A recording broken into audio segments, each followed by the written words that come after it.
उत्तर प्रदेश के गाजीपुर में बिंद समाज के होली मिलन कार्यक्रम में हंडिया के सपा विधायक हकीम चंद बिंद ने बीजेपी पर गंभीर आरोप लगाए हैं। उन्होंने कहा कि बीजेपी देश को गुलाम बनाना चाहती है और संविधान को समाप्त करना चाहती है।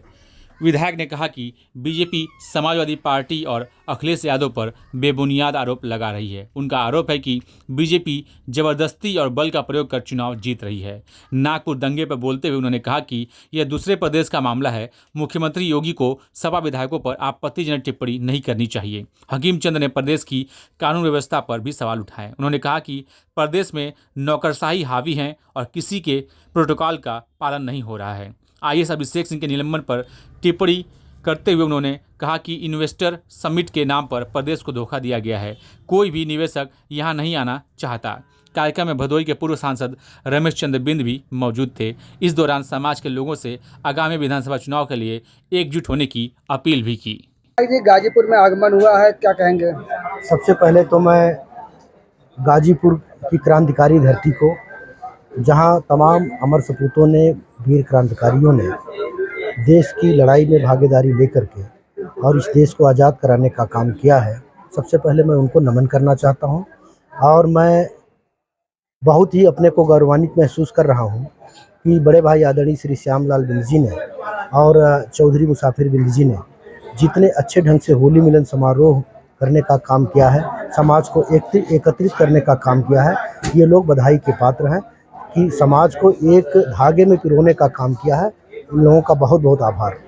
विधायक जी, जैसा कि प्रदेश में योगी मॉडल की बात कही जा रही है, लेकिन एक दिन पूर्व की अगर हम बात करें तो अब योगी के विधायक ही योगी के खिलाफ हो गए और उन्हें अब प्रदेश से जो है अब केंद्र में भेजना चाहते हैं और अब केशव प्रसाद मौर्य को मुख्यमंत्री बनाना चाहते हैं।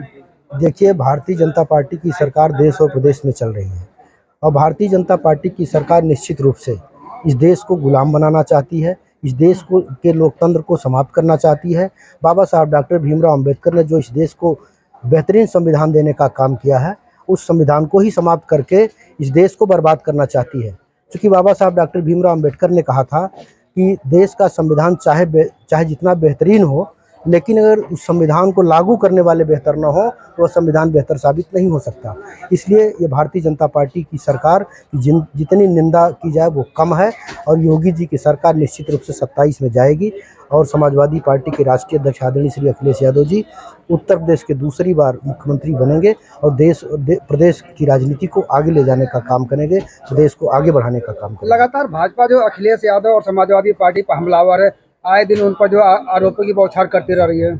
देखिए, भारतीय जनता पार्टी आरोप प्रत्यारोप जो लगते हैं, ये भारतीय जनता पार्टी लोकतंत्र की लूट कर रही है।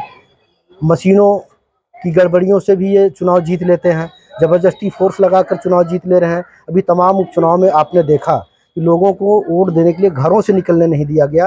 ये भारतीय जनता पार्टी की जितनी भी निंदा की जाए वो कम है। इस देश के लोकतंत्र को भारतीय जनता पार्टी समाप्त करना चाहती है। प्रदेश में इन दिनों जो है गाजी और औरंगजेब के मामले चल रहे थे और मामला अब नागपुर दंगा तक पहुंच गया। देखिए, वो दूसरे प्रदेश की बात है, कर्नाटक महाराष्ट्र की बात है। और योगी जी ने समाजवादी पार्टी के विधायक के ऊपर भी तमाम तरह की टिप्पणियां करने का काम किया। उन्होंने कहा कि उनको यूपी में भेज दीजिए तो मैं उनको सिखा दूंगा। ये आपत्तिजनक टिप्पणियां इनको नहीं करना चाहिए, क्योंकि देश के सबसे बड़े प्रदेश उत्तर प्रदेश के मुख्यमंत्री हैं और एक मुख्यमंत्री के पद पर रहते हुए इनके मुंह से ये चीज़ें शोभा नहीं देती हैं। प्रदेश के कानून व्यवस्था को लेकर क्या कहेंगे?